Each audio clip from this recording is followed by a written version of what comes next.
I'm David Wilson, and this is Color Identity.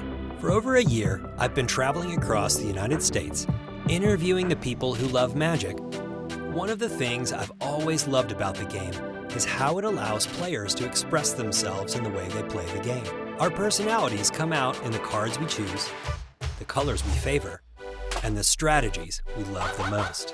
In this show, I will interview your favorite Magic content creators while we play a game of Magic. I've asked them to play a deck that will show us who they are as a player and reveal who they are as a person. We will talk, play, and find out their true color identity. So, welcome to Color Identity. I'm David K. Wilson, and we are here with our special guest, Brenden Rollin.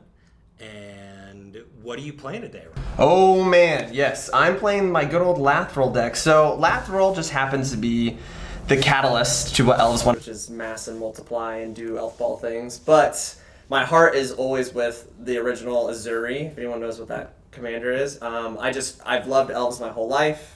I was raised on the elves, I guess you would call it. My family was obsessed with like Lord of the Rings and old like mythological lore, and it was my first deck that I wrote. It was my very first competitive deck. So I always will have Lathril on me forever because you could fit in every elf from the original lore one block, all the black elves, all of the green elves, all of them can be in that one deck. So nice. I'm very happy to have my sweet little Lathril deck.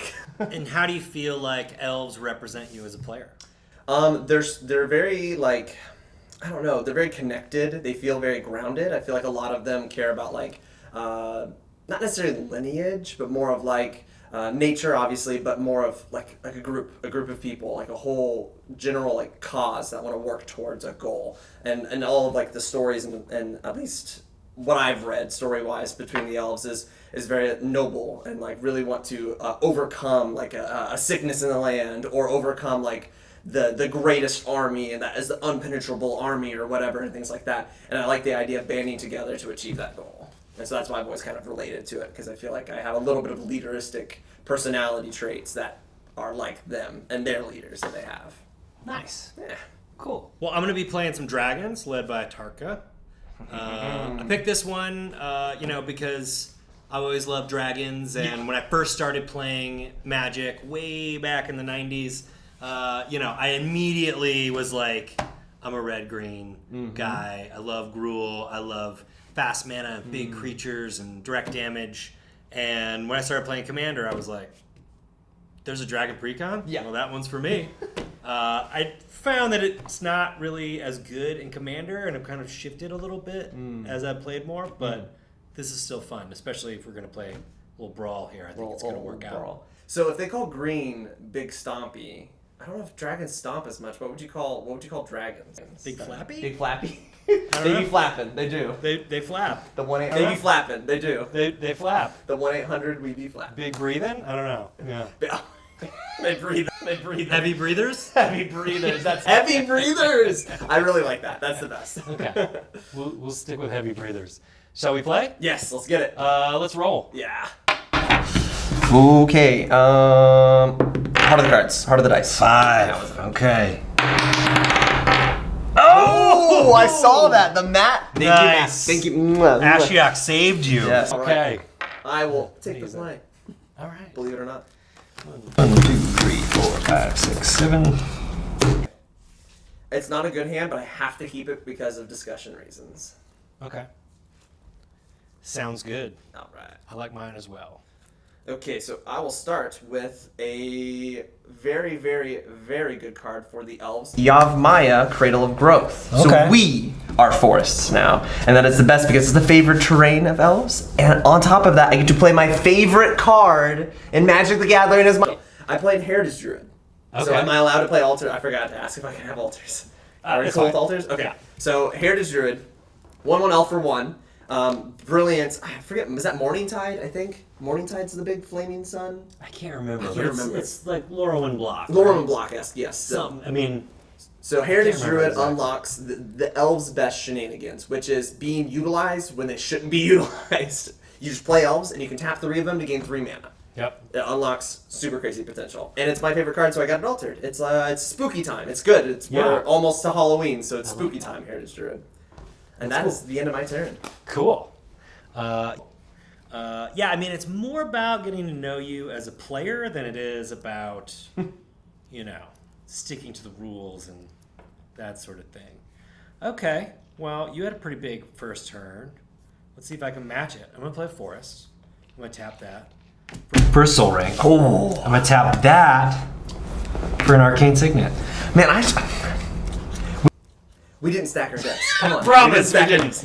Just worked out. I guess I'll pass. I feel like that's what dragons want to do, though. You already have your horde ready to bring in the dragons. Got the power to bring in some dragons. Well, not a Tarka, but maybe somebody else. Tarka will wait. A more modestly sized dragon. All right, I will play a Boso Joe who endures. And I will play, for the very first time, I bought this card as a pat yourself on the back, as like an accomplishment that I hit recently. Okay. And I never owned it, but I'd always wanted to own it. It is the second most expensive card I owned. I'll tap 2 for I don't know how to say his name, Eldamari, Lord of the Leaves. It is a green for a 2/2. All elves gain Forest Walk. Very relevant because we already has a And I'm playing Forest, so... And they have Shroud. All my elves have Shroud, which could mess me over because I do need to equip things and do elf shenanigans that way. But nonetheless, he is very old, only printed once, I think only in Tempest, and I'm very happy to play him because it's like that's my trophy. And next is Guy's Cradle, and it'll be on a line somewhere when I become more responsible an adult and have more money. That's a big one. I will hit you for 1. Okay. Heritage Druid likes to taste blood when she can, but she doesn't normally taste blood. Fair enough. Do you think your love of elves, which tend to be lots of smaller guys in green, has anything to do with your military background? See, I loved it before the military, and it might have been the other way around. I think it was my love for elves, kind of led me into the military a little bit. Nice. Because I was one of those type of nerds that didn't want to just like something, I wanted to know why I liked it. And when I looked into it, I learned that a lot of the elves, stories and history and things like that, are very war-based. They're very proud of their militant structure and their status and things like that. And I did have some family in the military. But they did not pressure me my entire childhood to go into the military, and maybe it was because of personal experiences and stuff. But I think at the end of the day, who I decided who I was as a person is what eventually led me into the military. So elves might have played a part in it, for sure. Okay. So yeah, I mean the structure of the elves made the army appealing. Yeah, army is not by any means one with nature. By any means one with nature. But the elves... But they wear green. Well, there you got me there, actually. So, yeah, you actually got me there. And there's a lot of them.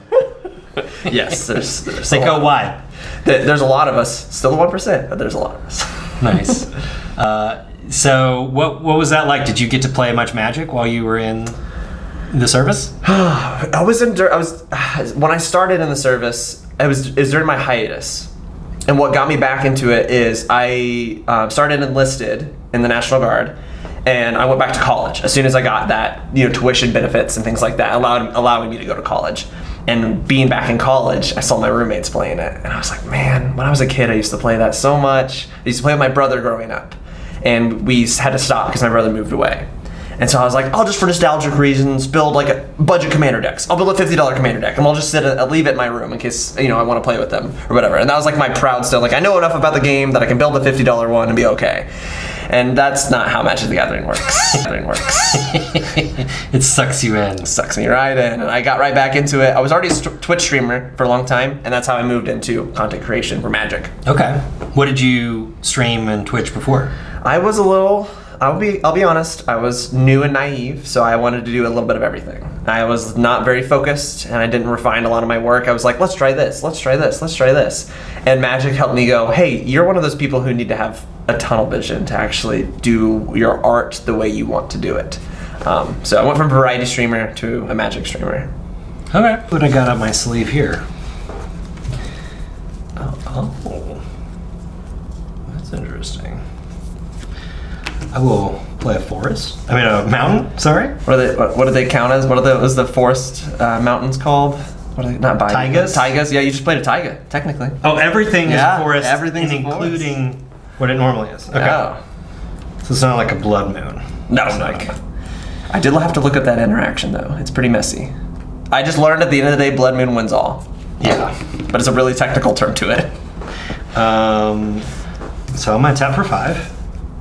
I will bring out a Goldspan Dragon. Oof. So he's Creating more of a 4/4, horde. flying haste, and he creates treasures. So I'll swing for 4. I'm getting bonked. All right. And Do you get 2 treasure or 1? well, that was 1. It's just One. A, Oh, but it A. counts for 2. Oh, that's right. That's tap what it it is. for 2. That's what That's it is. the deal. Gotcha. And I pass turn. No, ready.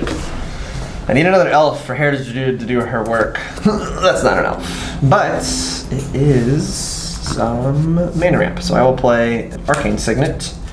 And I'll go ahead and hit you back for 3. Because I Okay. can. And I'm down to 16. I will happily pass my turn. Okay. So, when you were playing in college, you kind of got back into it. You were in the reserve still. Yes. Then did you go to active duty after that? So it was a weird route. I was attempting to go into active duty through my degree. And through that program, it's called the Baylor program in San Antonio, there were certain slots and certain times, and I wasn't able to do it. And it actually ended up being a big, big gold star in my life that I missed that opportunity. And I was like super bummed about it at first, but then I later looked back, and it was going to be a really bad path for me and what I was about to take for this rest of the my career that I wanted to do and things like that. I had a degree in dietetics. Well, I guess I still do. I have a degree in dietetics, which is nutrient science, the way that food processes through the body. Okay. And I was going to work at like army hospitals and basically be their dietitian. But it would take me away from like a lot of my opportunities, a lot of my friends, a lot of my family for a long time. And new opportunities arose, and I pursued those paths instead. And so I rescinded the opportunity to go active duty and stayed in the Guard. Okay. So I was enlisted for 4 years, and then I switched over in 2021, early 2021, to an officer of the National Guard. Okay. And so you're still doing that? Yes, still to this day. Yep. So Nice. I'm in charge of a team of medics at a field artillery unit. So they don't see the field artillery stuff. They're literally just playing around with their medical supplies, practicing, making sure that they're upkept on all of the certifications requirements for medical practices. And I'm pretty much just their officer. I stay in the office and I do the paperwork. Okay. Nice. Yeah. Have you taught any of them how to play Magic? 2 of them already do. Okay. They don't like to play with me. They're like, sir, you're this like big streamer guy. I'm not gonna play with you. I have a precon. I was like, I have a precon too.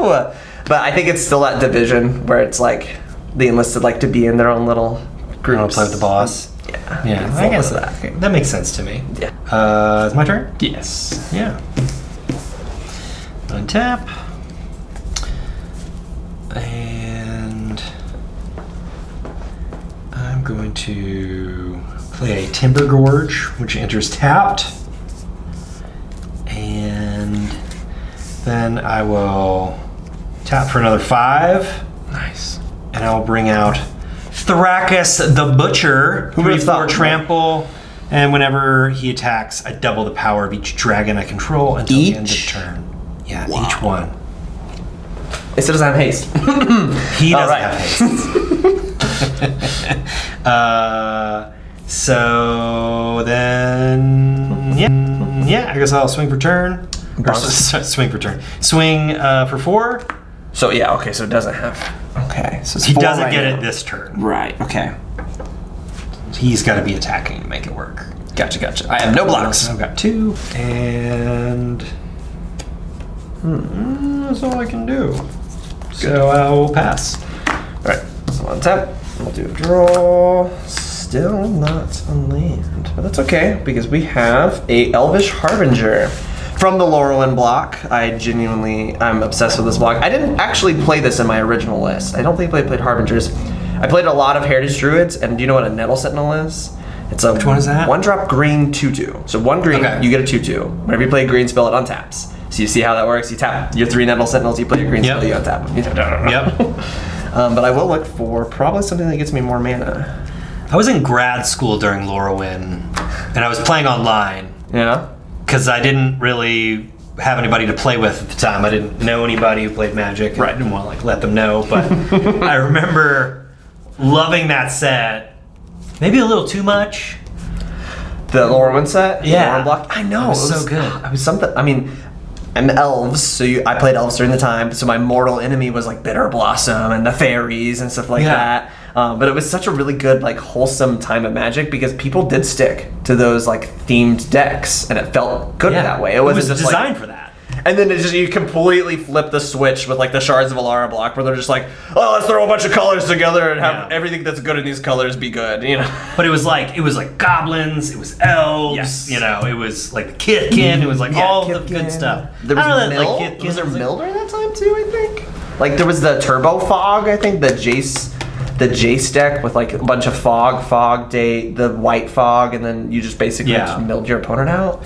I remember that was like somewhere near there. I remember that being very frustrating to play against. But that was not like something I was like, oh, I'm gonna try that. It's like I'm just gonna make my goblins faster. I want to go fast. I think I'm gonna go for the classic Priest of Titania. Okay. That will be my go-to. Because I got a lot of elves, and it will tap for a lot of mana if I survive this onslaught of Double Strike dragons soon. They're not double strike. Not yet. They're just double power. Oh, double power, not double strike. But okay, if I get her in, oh, that's where it gets dangerous. You get double power, double strike. It's interesting. I have one card in the deck that could possibly even be a little bit good against dragons. I'll spoil it. I've got it in my hand. I'm feeling pretty good. Okay, I did not stack my deck. I promise. You watch me shuffle. We will see We'll see if I survive till then. That's the goal. I got to survive to that point. So this will go to the top of my library. But I do have the Heritage Druid ability, and I will use the Heritage Druid ability. So let's tap. Even though this came out this turn, I can still tap 3 elves to get 3 mana in my mana pool. Okay. And we'll go for a Wirewood Symbiote. It is not an elf. But it does say the word elf on it. It says, return an elf you control to its owner's hand and untap target creature. You can only use this ability once a turn. So, I can't target my things. Wait, no, it's part of the activation cost, is to return an elf. I don't know if that's targeting. I don't know. What do you think? I don't know. Do you think that's the rule? I'll leave it up to you. It's part of the casting cost. Just do it. Yeah, I'm gonna return Amari. We're not playing in a tournament here. We're just goofing around. And I will untap Harbinger, and with the leftover mana from the 3 here, I'll replay Amari. Okay. And I will pass my turn. Okay. So, what is your next big move? I mean, are you gonna stay in the reserves for a while, or are you gonna branch out, do something new? Yes, I think I am. It just infinite benefits. The military was the exact thing that my life needed when it happened, and it still is. So it's hard for me to be like, oh, you know, like I want to get out as fast as possible because the bad days are bad. Well, the goodness of all the overarching, what it's achieving, what it's helped me achieve, what's gained me the responsibility and the motivations to do is overwhelmingly better than the negative days, the bad days, the classic work days where it's like, man, this really stinks. So I'm going to stay in for as long as I can still say that sentence. As long as I can still say that, I'm going to have a healthy relationship. I'm not going to force myself anything, and I'm not going to early regret leaving early and things like that. So yeah, that's the plan, is to stay in for as long as I can. Maybe take up a command position somewhere. Looking to either move to Colorado next or possibly Washington State next. Those are next on the list. Maybe even Hawaii if I'm lucky. But at the moment, I'm happy at El Paso, Texas. I am now a Texan, I guess, because I've lived there for more than 2.5 years now. So. All right. And that's way out west in Texas. Very west. We are not true. I mean, we are an extension of New Mexico. Because New Mexico surrounds us, and then Mexico takes up the rest of surrounding us. And we have a little bit of Texas touching us. Because all of the places that everybody knows in Texas is 10 plus hours away from us. Okay. So San Antonio, 10 hours. Houston, 11 hours. I don't even know what the rest ones are. They're probably 12 plus. Cool. Dallas is about 9. 9? Yeah, we live in Dallas. Live in Dallas? Wow, okay. Yeah, I haven't been to Dallas yet. I've been to San Antonio, I've been to Houston, I haven't been to Dallas, and I haven't been to Austin. I really want to go to Austin. I've heard a lot of good things about Austin. Nice. Yeah, I've been to Austin a couple of times. It's really nice. Nice. So, let's see. what should we do here? I'm a little afraid of what is in your hand. It's not something to be afraid. It's something to severely protect me. Okay, well, let's just go ahead. Do the thing. Do it. We'll play a forest. And yeah, 3, 4, 5, 6, 7. Bring out a Tarka. You beat me. You got your commander out before me. And I will swing with both of these. Yeah, I just gotta And take it all. so they both get double power and double strike. Well, I will declare no blockers and take a lot of damage. Okay. Yeah, so that's... Is it enough? Is it lethal? 16 and 12. So 16 and 12. I think I got you. Oh, we're okay. Yeah. This is on the ground though. He's not flying. Oh, he's on the ground. But he's Oh, trample. True. And first strike. I don't know if that applies. I'm not that smart. Yeah, I think you got me. Okay. Are we playing 40 or 30? I think I think we started with 20, but 20? let's just let's reshuffle and play again. Yeah, that was great. I'm gonna spoil it. Oh, sorry, I covered my mic. I'm gonna spoil it. It was an Eldrazi monument. Oh. Yeah, it's my little secret tech in an elf Okay. deck because like Nice. it's an alternate win con, indestructible elves. I got plenty of tokens to sacrifice off to it. Well, I got it there just in time then. That's right. I'll have my starting hand be an arcade signet Soul Ring. That was, I mean, it's hard to lose when you get 4 mana in your first turn. Especially in a dragon deck. It's nice. It's nice It's that- not too bad. To overcome the only hurdle dragon tap, which is mana. I think I've only done that once in an actual commander game. Okay. And I was playing my Phyrexians. I got my commander out second turn. Was it like and Skittles or something? Or no, Phyrexian, like the Phyrexian people, like the actual like praetors. yeah, well, it was the pre-con, so it was what's her face, the one that once you get the corruption, then you start to steal their cards off the top of your deck. Oh yes, yeah. So by the time anybody could do anything about it, I was already stealing their cards from everybody, and look at everyone me, was I am going- the captain now. yeah, like everybody turned on me, but it was too late. Awesome. Yeah, you want to cut? Sure, we'll do. So we don't have like Yeah. bonkers right. first hands again. Camera saw this. I didn't stack this. We're gonna have an amazing start again. I believe in the heart of the cards. Do you? Do you believe that's a thing? The heart of the cards? Yeah. Explain it. So the heart of the cards is like the overwhelming, unnecessary, kind of obnoxious confidence that you're gonna do well before you do anything.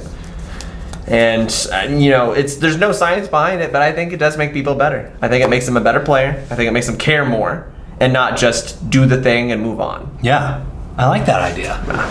It's also, have you also heard of the yum theory? The yum theory? Explain. So the yum theory usually pertains to food or anything you can taste. Okay. But I do it with everything in life. Is if you ever notice an emotion. So this isn't a magic thing. This is a not life thing. Oh, this is a life thing. Yeah, I'm Okay, sorry. good. I'm dropping No, that's real good. random lore, out of nowhere. So the yum theory is like anytime you can acknowledge that you're experiencing a feeling or an emotion from something, and that you like that feeling, you take a second and you actually like acknowledge it. So the yum, what gets everyone started is when you take a drink of something that you chose that you wanted to drink, but you might have had tendencies to be like, I shouldn't drink this, or I shouldn't eat this, or whatever, is to actually enjoy it and recognize it. Like, hey, that tastes good because I wanted it because it tastes good. Yeah. And sitting with that feeling and that emotion heightens it.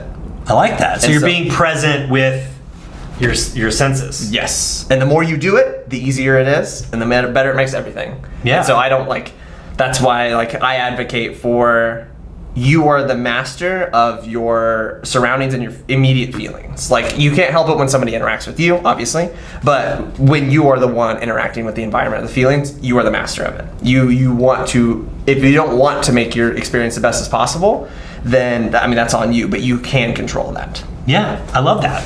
I actually think that could go both ways too. I have been at some of the lowest parts of my life where you know, if you take a moment and you're like, oh my God, like let's really get connected to what is going on right now. That's so true. And I mean, it's not like it makes it better. I think sometimes you have to feel those terrible feelings. Right. I think we have a tendency to lean away from them and try to numb them. And sometimes it's like, man, you just gotta feel it and go through it and get on with it, and then you can move on. Yes. The more you try and, like, you know, drown Mask it. or mask Yeah. it, the longer it's just gonna kind of linger.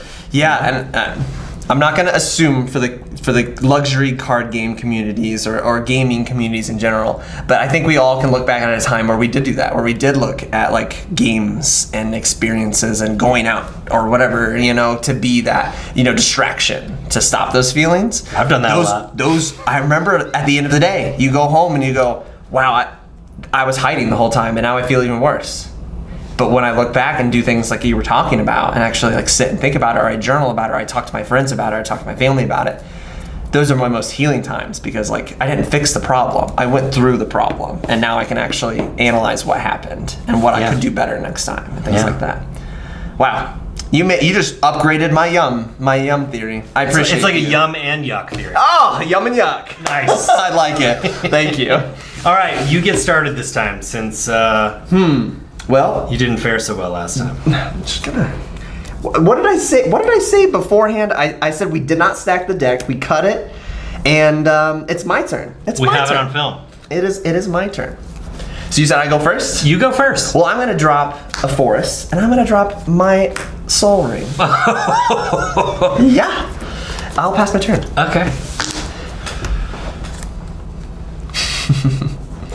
I felt like I could be I'm sassy gonna play a after. Shivan Oasis, and that's all I can do. Nice. Oh, I no longer have treasures. Good. Let's get those out of there.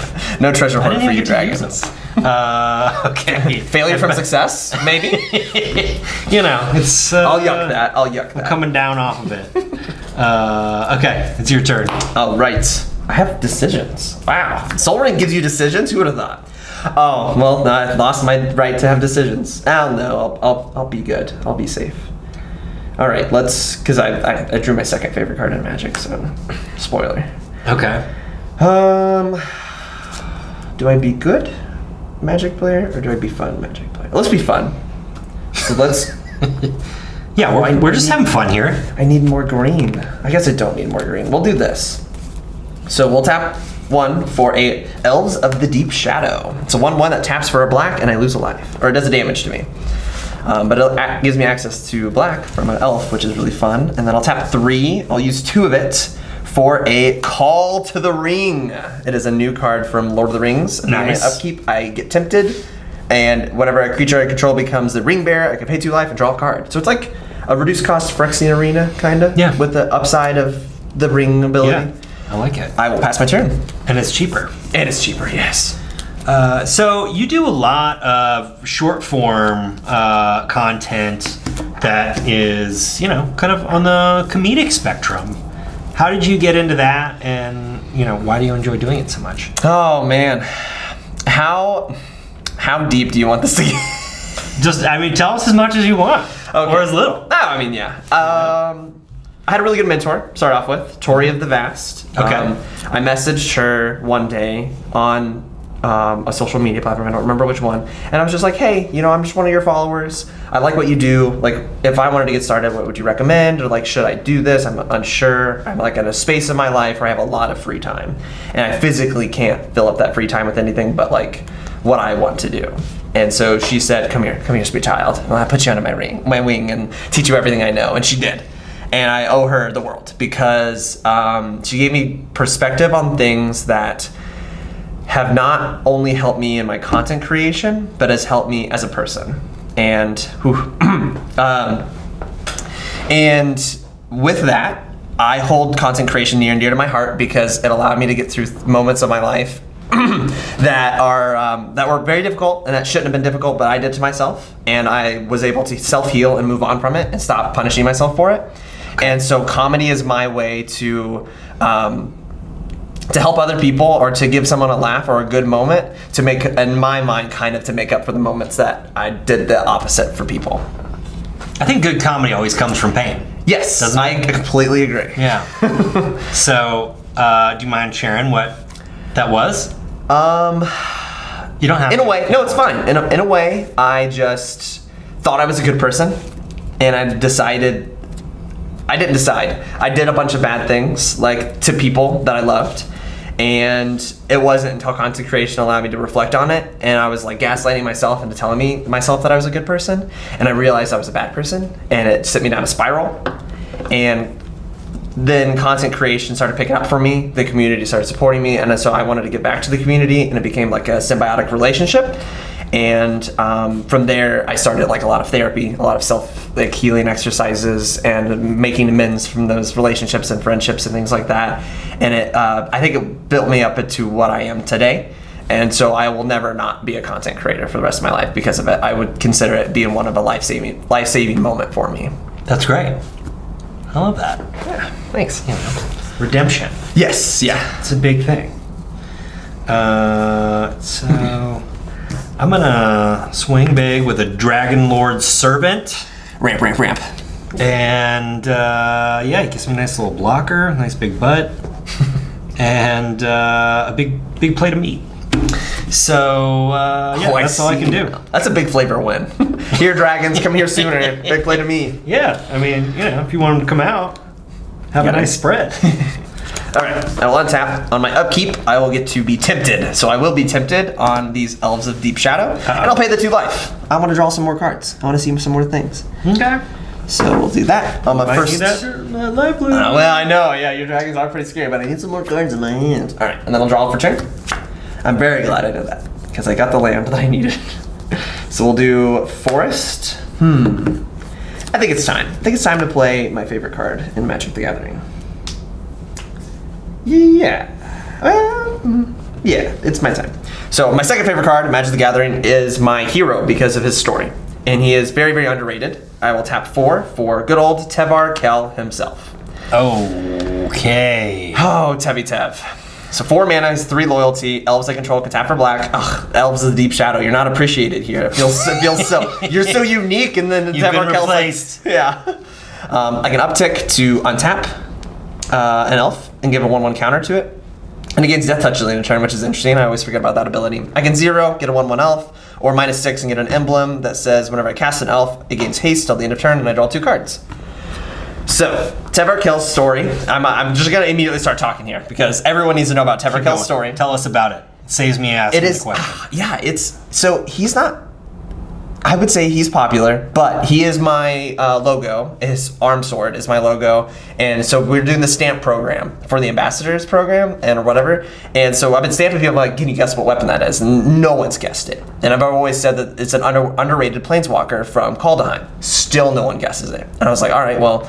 So what's up? Why is Tevar Kell not really explained or whatever? His lore is kind of hidden. It's like in like a wiki page somewhere. I think one of the people who created him just decided to type it up there, and it wasn't really like super embedded in the story. What he did was embedded in the stories, in the lore or whatever the actual Kaldheim storyline. But who he was and like what he accomplished for his people are like, I guess, some kind of hidden lore that only can be found in a fandom page.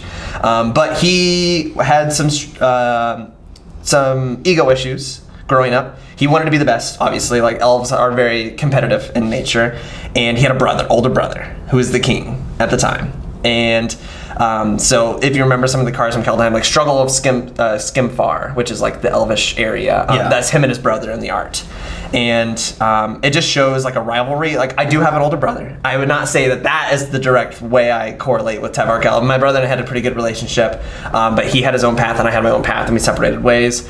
But what Tevar Kell went through to become the best he could be was through people. He realized that he had a knack of either communicating through people or realizing what people needed in their life, or just being a good listener and building people up with this ability to have that perspective. And that is why, like, I love the word perspective. I think perspective is the answer to most problems. So, Teverkel is my favorite planeswalker because I call him the king of perspective. That's why he buffs other elves. So you feel represented by A little bit. Teverkel. Yes. Yeah, I did want to cosplay him at one point, but then I had some discussions with some, cosplayers in the community, and I felt like maybe I shouldn't wear dreadlocks or like be a certain fashion that he is. And I decided that, you know what? Let's celebrate him for just his card. I don't need to cosplay him. And so I'll always, it's not just because there's scammers here, but I'll tell that story pretty much every time I cast him. That's why he's my second favorite card, because I feel like that word needs to be spread a little bit more. Perspective. I like that. I'll uptick him. Well, no, let's get friends. I'm gonna get a friend. So we'll 0-tick him, and I'll get another little elf. I've got a fun fact about this card too. It is the elf token from Lorwyn. This, by square inch on art of a card, is the most skin shown on any Magic the Gathering card. Is this Lorwyn elf token. Wow. I mean, he's got some nice abs. And he's just got low-cut skirt on too, I guess. I don't know. Yeah, I mean, that's a lot below the belly button. Yeah. So percentage of skin, or percentage of character shown, percentage of skin, he is the highest rating. So it's percentage of like body shown in the shown picture in skin. and skin shown in the same picture. Wow. Yep. For some reason, they decided How to make did him you figure almost that out? Somebody did like a joke fun facts video, and someone did like a deep dive on it was at least a couple sets after the Lorwyn block came off. It was on a forum, and so I've held on to it ever since. I haven't double checked since probably a forum from whenever a couple years after Lorwyn came out. So I've just hold on to that. So you just fun grabbed fact, and I'm like, this is it. This is true, guys. I read this once. Somebody did a deep dive, and it wasn't me. But that's it. I will pass my turn after that. Okay. All right. Let's see what Dragon Lord can ship up. All right. So I will play a mountain per turn, and then I will tap for 3 and bring out a Dragon Speaker Shaman. Another one. Yep. But except this one gives me 2 less. Yeah, that's pretty good. So They're coming. there's, if you play your cards right, you might meet the whole game. But still not that healthy of a board state compared to what you've got over there. Cool. So, I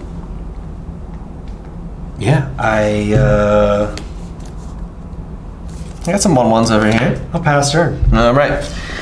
Let's do what elves do best and attempt to pop off. See if we can do it. So, on tap. We'll take the 2 life again and draw another card. I'm at 16. We'll be on ring temp 2. I don't know how dice work. Where's the number 2? There it is. Those are tricky. And I'll draw 2. Ooh, interesting. Didn't think I would ever see this card. Interesting. I can do Do you ever have those cards that you put in a commander deck and then you're like, is it in that deck? Absolutely. It's never been played. I'm a scramble brain, and I'm like, yeah, I've got that card somewhere, and then I play it, and I'm like, oh, I've never played this before. Yes. Okay. I think we're gonna go for it. I don't know what I'm gonna do with it though. Oh, I know what I'm gonna do with it. Okay, so let's do the 2 from Sol Ring. Okay. We got the Forest. And we're gonna play Growing Rites of Iklamok. Since I can't own a Gaia's Cradle, I gotta have a fake Gaia's Cradle, okay? Yep. So I'm gonna look top 4. And I'm gonna pick a creature card from among them and put it into my hand. So I hope we get a creature. We do. We have a very, very bad creature to some, but to elves, that's very, very loved. It's gonna be a Wild Heart Invoker. Rest in the bottom of the order. Do I have to reveal them? Nah, just look at them. You don't get to see these. Yeah, I don't see them. I'm gonna put this Invoker in my hand. And Growing Rites is out. It likes to see 4 creatures. I've got 2 at the moment. Let's go ahead. And then it says power, greater power. So you have a 1/3. That kind of stumps me a little. Let's do... I have 1 more green left. All right, let's do it. I wasn't gonna do it, but I think it's... And now you're gonna do it. I'm gonna do it. Just I'm gonna do it to him. He's gonna do it. What could it help me do? I can help me do some stuff. All right, so we're gonna tap for a black, a black and a damage. Well, I'm gonna choose this mode, not the Yeah. damage mode. And 1. And I'm gonna play a Beseech the Mirror. Okay. I will go ahead and bargain. And I think I'd like to bargain away. Let's go ahead and bargain away my Call of the Ring. I've taken enough damage. Wow. Okay. I like my growing right. I need more creatures for Guy's Cradle. Yeah, you got to keep that growing, right? Yeah. And Soul Ring's pretty dang good. So let's go ahead and find something with 4 or less and put it into play.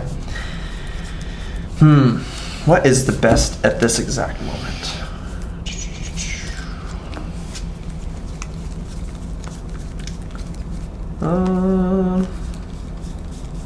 I can utilize this other card. Oh, or I could just do that. No, we don't have enough life total.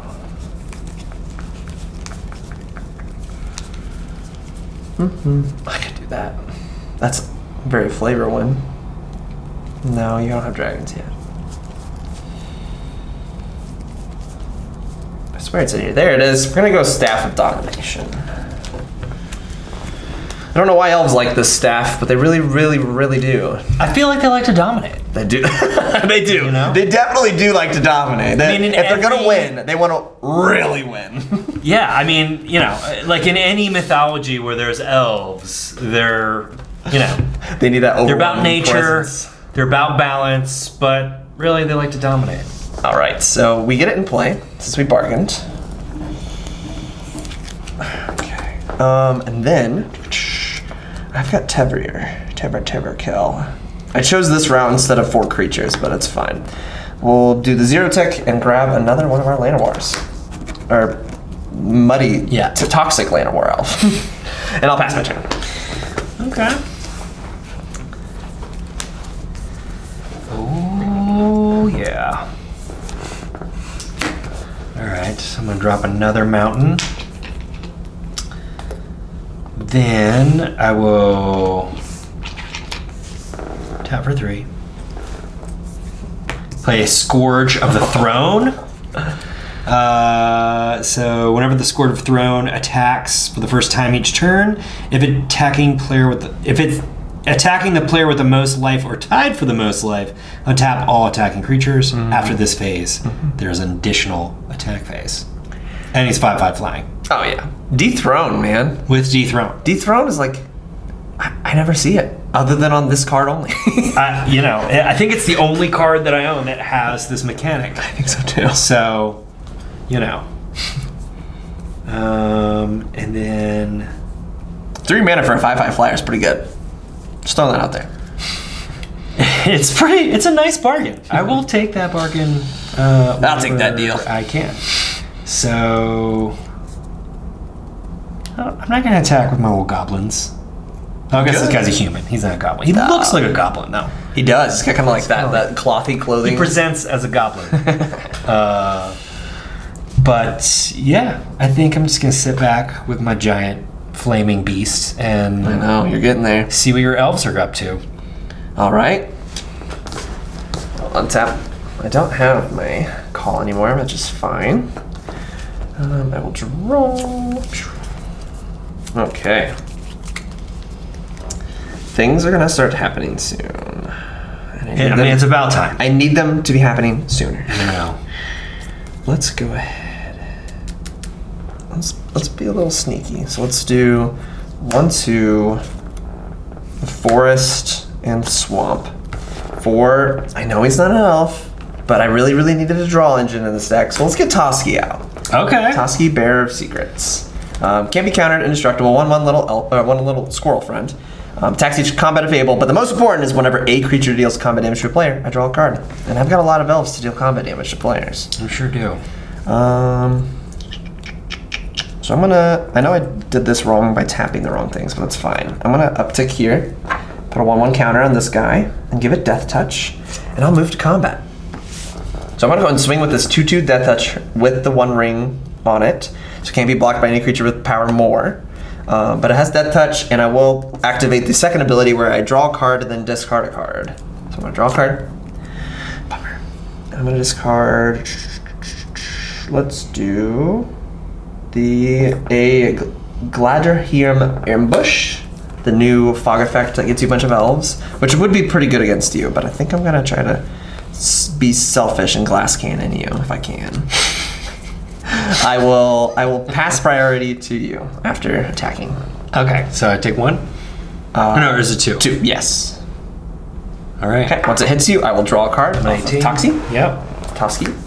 That's not a land either. Okay. So I still have a forest left.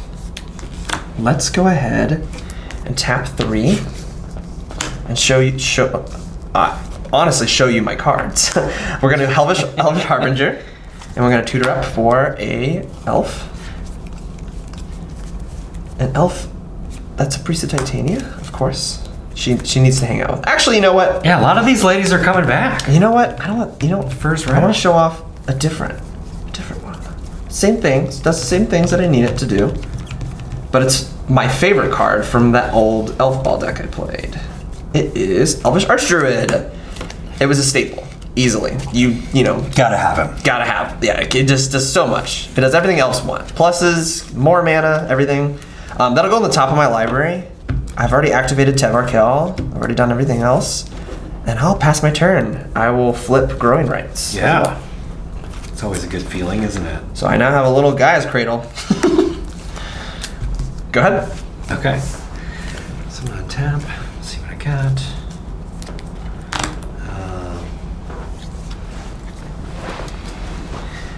So do you feel like you've gotten any perspective from playing Magic? Yes. I think the biggest perspective I've gotten from playing Magic is, what is it called? It's like gathering information. Like, a lot of people let life happen to them. And I like to actually think for myself, and someone can tell me something, but that only means so much. I only care so much beyond their, what is it called? Credibility, validity, things like that. And so when I was younger, I was very gullible. I was very, very eager. I love to just be a yes man, agree with everything. And Magic's kind of helped me give you that perspective of maybe it's not okay to say yes to everything. Maybe it's okay to actually think for yourself and stand up for certain things and believe in certain things. Did you have somebody in your life you were eager to please? Oh yeah, I mean, yeah, of course. Family members, people I looked up to, idols and things like that. So, oh yeah, my whole life. Yeah, I know how it feels. Okay, so I'm gonna play this forest, and now I've got 5 mana. That's special. So I think I will. Now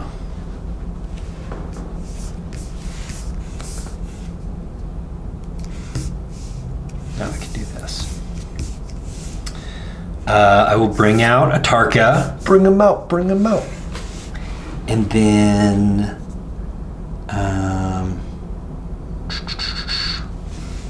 I think before you're gonna go to combat, I have a nice little guy's cradle here. I'm gonna tap it for 5 mana, and I'm gonna tap down your Scourge. okay. Which now I just realized I did this out of order. Uh-oh. You can do whatever I want to play your deck, not the rules. No. I'd rather see it in action than I've already made my move. You know what we do? We call it take the penny. Everyone gets a penny, and they want to do something better. You just take the penny and you put it in the middle, and you said, I already used my penny. No, actually, I need a Tarka more than the other option one. I have. Gotcha. So I'm gonna stick with that. Okay. But maybe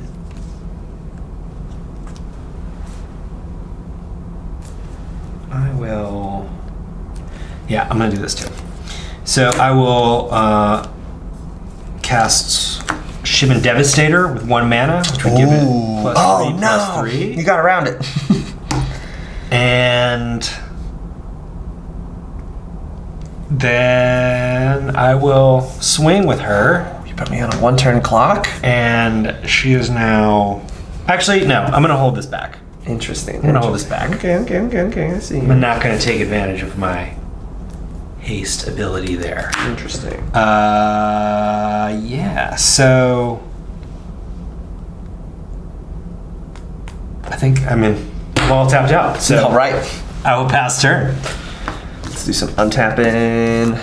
Elves love that because I also like to just. We'll get the Elvish Archdruid to hand. Lots of decisions now. He doesn't have haste, which is unfortunate for what I want to do. So I've got 16 health and you have 3 flyers. I think it's important that I still get him out. So let's do a black mana, another black mana. Wait, no, that's not how colors work. And 2 green. We'll play them. So we got the Elvish Archdruid. Okay. So let's do some math. Got a lot of mana over there. I do. Not yet. Hope you have some big ass elf. 1, over 2, there. 3, 4, 5, 6, 7, 8, 9, 10, 11, 12, 0, 13. And then it means I go down to 9, 8, 4. I need 1 more mana. To completely protect myself. We'll figure it out. We'll see what happens if you try to go for some ouchies. And I do have to be very, very passive and pass my turn. Okay. Oh, Toski has to attack a Fable. I'm sorry. Oh, A 1/1 indestructible squirrel is gonna scratch at your dragons. Yeah, well, I feel like you might be tricking me with I mean, I could be. So I will block with Dragon Lord Servant. Okay, you got it. Okay. He just high fives the goblin and went back home. Grabbed a little piece of meat. That's right. He said, "Well, I'll take this. This is tithe." Maybe an antler. There's some good stuff in there. It's a buffet. Cool. All right, so I'm gonna draw.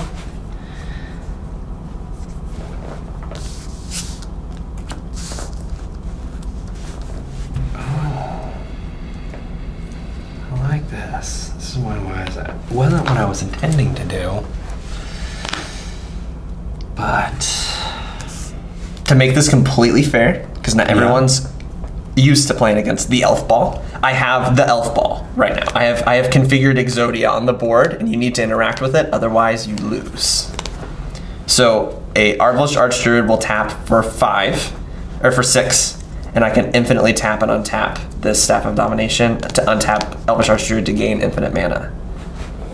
So with Staff of Domination, I can either gain infinite life, make you draw out your whole deck, things like that. okay. So So I wanted to let you know, because I would feel like it appreciate needs to be that. fair. It needs to be fair. I want to win fairly. I appreciate that. Yes. Which is why I will make this decision Okay, doke. to cast Vandal Blast. with Ooh, Overload. you got me. Okay, so I can still interact with that at least. So let's go ahead and do. I mean, Yeah? it's a sorcery, so it's Yeah. slow. Yeah. You can still do that. So let's Right go now. ahead. We've got 1, 2, 3, 4, 5, 6, 7. So this will tap for 7. 8. So with 8 currently floating, let's use 4 of it. I'm gonna tap down. Who's your biggest one? I'm gonna tap down your biggest one. Okay. And then I'm gonna use 1 to untap it. Okay. And I'm gonna use 1 to be up to 4 to tap down. We'll do your Scourge. Mm-hmm. Let's see how much mana I have left after this. So 1, 2, 3, 4, 1. No, 1. So I could do it again. I will. We'll tap black, tap, and then tap for 1, 2, 3, 4 to tap this one down. Either of those dragons? No? Okay, we're good.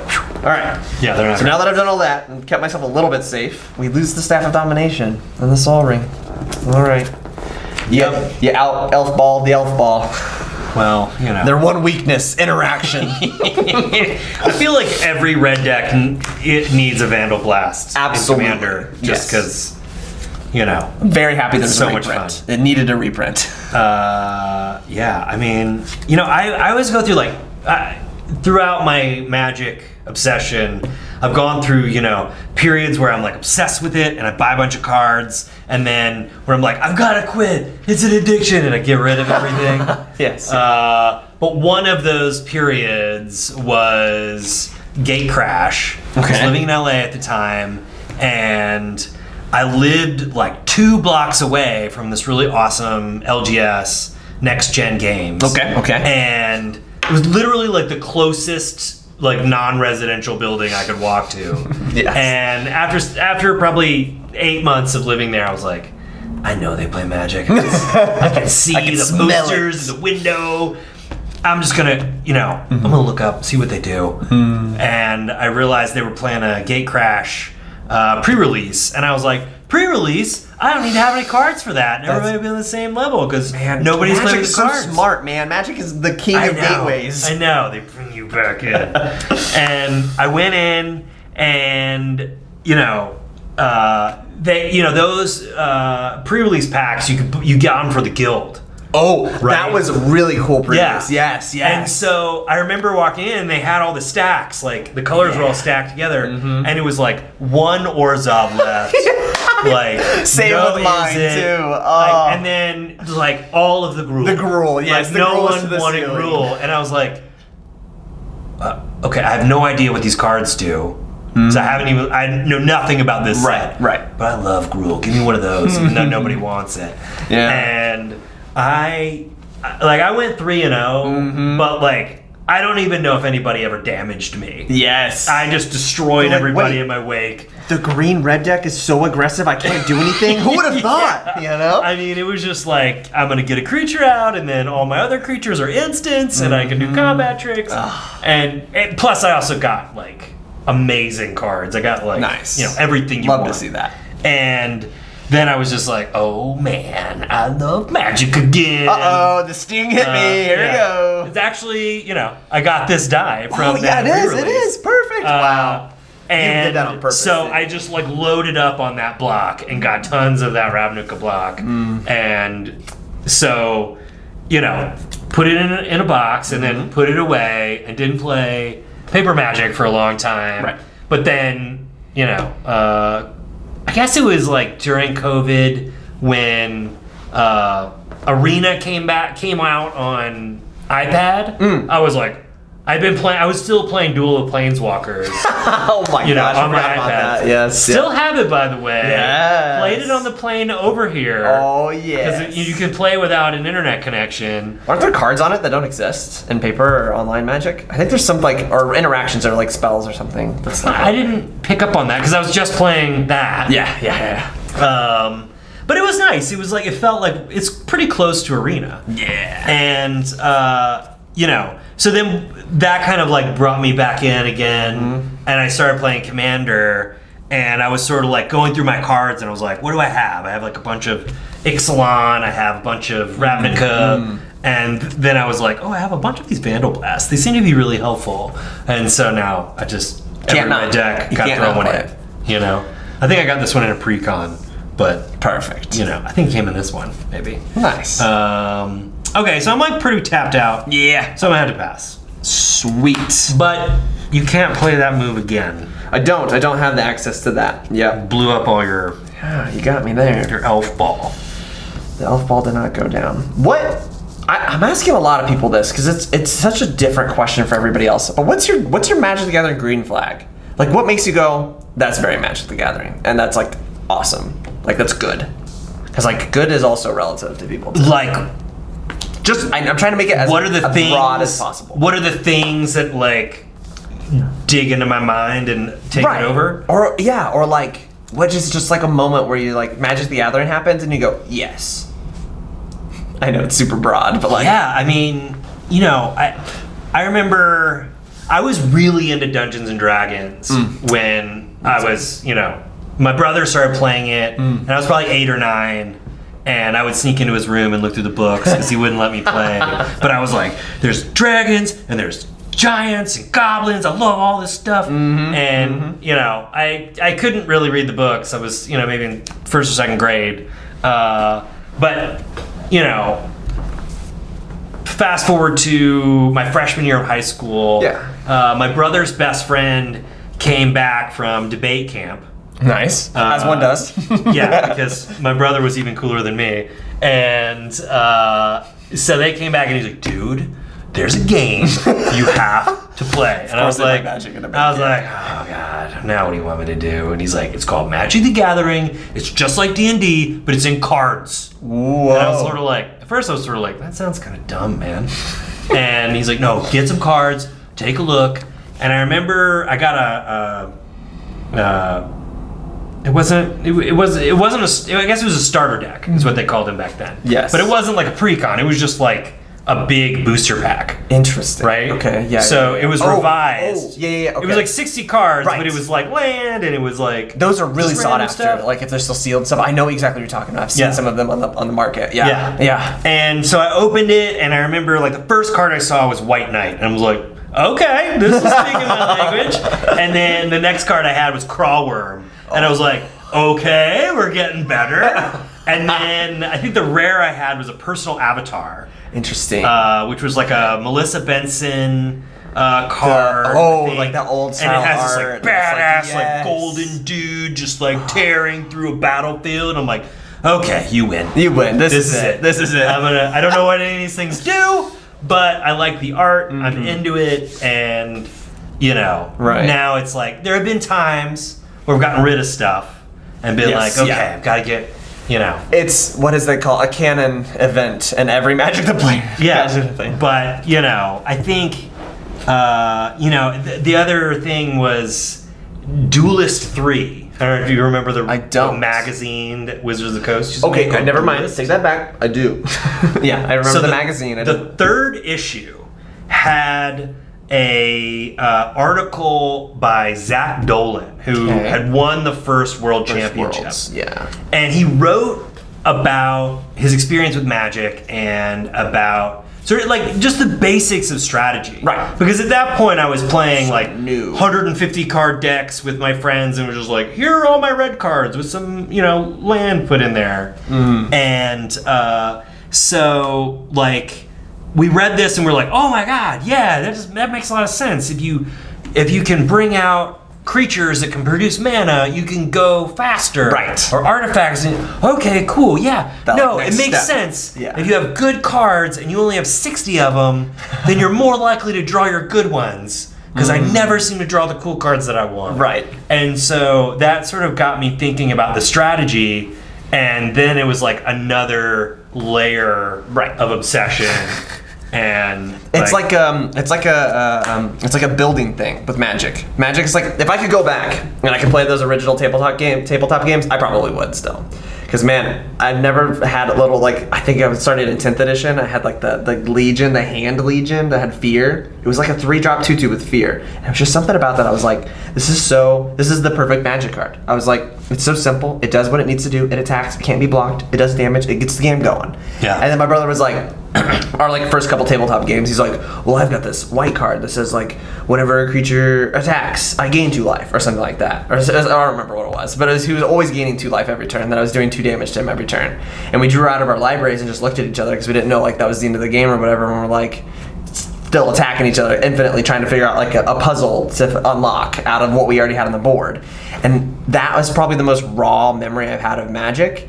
And then the next step, like you said, learning that maybe there are better cards that can do cool things, or the different formats to do different things. And then Magic's just like, oh, guess what? You now get to see the world. It's like a whole new world, and you just have a whole new appreciation for the game. And you feel like you grew up with the game. You feel like you developed with the game because you kind of learned that on your own instead of someone who came from Yu-Gi-Oh! And understands that there is an optimization to what they do, and then moves over to Magic and can't appreciate that, where they had to grow up into it. Yeah. I always vibe with players that grew up with the game just because I feel that too. Yeah. So what was it for you? I mean, elves. But was there another little hook that got in your brain? I'm a competitive guy. I don't like being the best. I like doing my best. I think is my niche. So when you don't like being the best? I don't like being the best. No, because there's too much pressure, and I overthink things. But if I'm not the best, then I can be a secret underdog or like a surprise attack or things like that. I really, really like being third. It's more fun to climb the ladder than stand on top of it. Correct. Okay. Yes. For me, that's my personal itch that I like to scratch. But then, and then in Magic, though, it was like a bonding experience. I always was the one to push at the table to talk. I'm a really social person. That's how I recharge my batteries. And so Magic was that gap that I needed, that I wasn't going to pursue social interactions otherwise. So that was probably the best part of it, was just being able to be with people and not actually play the game. So you're very outgoing, but you still feel like Magic helped facilitate meeting people and socializing? Like you wouldn't have facilitated those interactions in another way? Man, I think I was just so satisfied with my interactions in Magic. I think I was so satisfied being either different than the people I would make friends with, and I would like to see their perspective on life because they grew up so differently than I did, then go out there into the world and find people who are like me. And I think that's why I stuck with Magic so much, is because I noticed that the Magic community is such a vibrant, diverse community, especially growing up in the Midwest. No offense to the Midwest people, but man, the diversity is lacking there. And I did not learn a lot. I only learned of like-minded people and what they saw through their life. This is very similar to what I saw through life. And so Magic was a little bit of that gap before internet, before actually having access to all of the world and seeing all of the diversity. So, nice. Yeah. Cool. I think it's my turn. I think it's your turn. All right. So you're I untapped and I'm not. Yeah. I'll draw a card. Oh. Wow. Did the camera see that? This was on the top that I drew into it. It's the same thing. I accidentally drew into the same thing that I just left. I don't have an access. Oh, I don't have an outlet to use all this. Oh, I do. You already saw it in my hand earlier. All right, we'll play this out. So I got the elf ball again. So what it is I'm going to tap 3. Ooh, let's make sure I have enough green before I shoot myself in the foot. This is a green, this is a green, and this is a green. So let's just, I've got enough mana. Let's just tap this. No, let's be smart. All right, we'll tap 3. We'll play Umber Mantle. So Umber Mantle says, equipped creature has 3 mana, untap this creature. It gets 2/2/2/2 on the end of turn. And it's equipped 0. So I'm going to equip for 0 on the Elvish Archdruid. Okay. I currently own 1, 2, 3, 4, 5, 6 elves. So I'm going to tap for 6 mana in my mana pool and use 3 of it to untap. And I'm going to gain so you got unlimited mana. Yeah. With that unlimited mana, I'm going to play a Wild Heart Invoker. Okay. It is 2 green. It is a common from Commander Legends, but it says 8 colorless mana, give a creature +5/+5, and trample. Okay. Until the end of turn. So I'm going to give these 3 creatures +1,000,000/1,000,000, and I'm going to swing at you with a +1,000,000/1,000,000 and trample. All right. Well, I'm going to block with my You Goblin presenting Yes. Dragon Speaker Shaman and the buffet wielding Dragon Lord Servant. Man, I wanted you to have dragons. I wanted my elves to eat your dragons. Well, instead you of your tapped dragons. all my Instead of your dragons. dragons eating my elves. I wanted to eat your dragons. I mean, if I could have been a little bit faster, I had the Hellkite Tyrant. I could have stolen. All my your- artifacts all that your were artifacts. comboing. Oh. But I had to blow them up instead. Yep. I got there. Good That game. was awesome. I got to do the elf ball. You got to do the dragon munch. Yeah, I mean, this is. I like the dragons, because you're not waiting around for a lot of combos. Right. You It's- just like, you we get got it, we you got do a it. heavy breather, now I'm coming at you. The problem is, when you've got 3 other opponents, like, you can't really overwhelm people with big creatures as well. Right. So, I feel like my kind of natural color identity is Rule, but once I started playing Commander, I was like, oh, big creatures aren't as good as powerful artifacts and enchantments Right. that have world Effects. effects. You have that dichotomy where it's like, yeah, I have a really powerful board, but then when I swing at somebody and knock them out, and everyone just goes, Yeah. oh, you just completely eliminated somebody. Like, And I'm gonna be maybe next, we so should we'll be team up and kill you. exactly. Yeah, or as soon as they see a card to come out, you're like, they're like, all right, well, now you're the threat, and it's over. That's why and you're the first one out, and it's Right. so fun. Third place, I will always argue this, third place is the best place to sit in while you're sitting in a 4-player pod. You just want to sit in that sweet spot, third place. I'm just a wee little dead, not really doing much, not doing damage. I win now.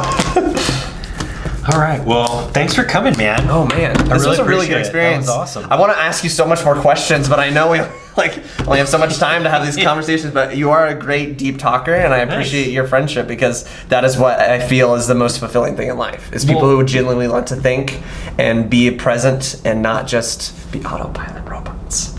Yeah, I don't like autopilot. I don't like autopilot. But yeah, maybe we'll pick it up on your show or something. Yes, we definitely can. I don't. You said you play a little bit of D&D. You say you like D&D a little bit. I believe I emailed you when you came out with your thing, and and notified you that I once was a professional actor, and also loved to play D&D. I know you did. So your next campaign, man. I'm looking for some Let guest me know. stars. Spoiler alert. My D&D crew better not look at this video until we maybe. We'll hold it back. We'll hold it back. We need some guest stars soon. We need some really acting present NPCs that are influential for maybe like the storyline or at least a push in a certain direction. So it's coming up. It's coming. Sounds fun. Yes. Give me a call. It's a once a month session, so it might be like 3 months from now that you're on. But still, I would love to have you on. Yeah, that'd be great. Awesome. Cool. Thanks for inviting me here. This was really fun. I was very glad I got to see your dragon deck. It really did what dragons do best and just munched me It's super fun. quick. I mean, it's not that different from the pre-con, but it's really easy to upgrade. You're just like better dragons. Better dragons. That's all you got to do. You just take out dragon, put in better dragon. Cool. All right. Bye, everybody. See you next video. Yay.